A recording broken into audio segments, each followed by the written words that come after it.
Les mots dormaient. Ils s'étaient posés sur les branches des arbres et ne bougeaient plus. Nous marchions doucement sur le sable pour ne pas les réveiller. Bêtement, je tendais l'oreille. J'aurais tant voulu surprendre leurs rêves. J'aimerais tellement savoir ce qu'il se passe dans la tête des mots.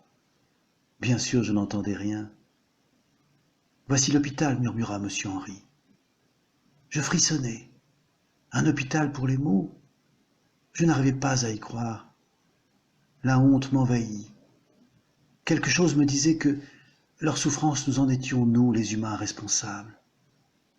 Il n'y a pas d'accueil ni d'infirmier dans un hôpital de mots. Les couloirs étaient vides. Seules nous guidaient les lueurs bleues des veilleuses. Malgré nos précautions, nos semelles couinaient sur le sol.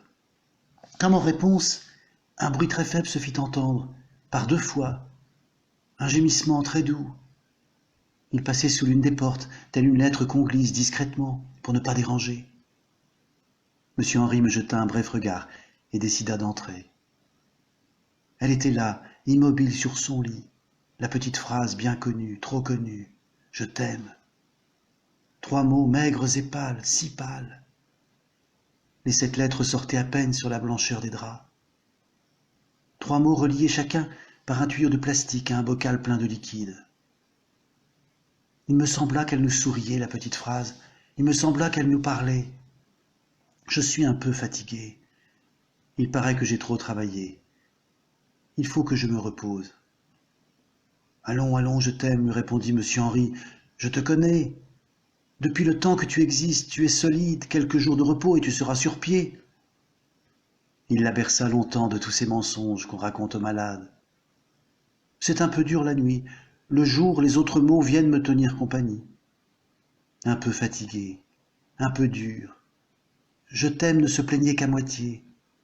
Elle ajoutait des un peu à toutes ces phrases. Ne parle plus. Repose-toi. Tu nous as tant donné.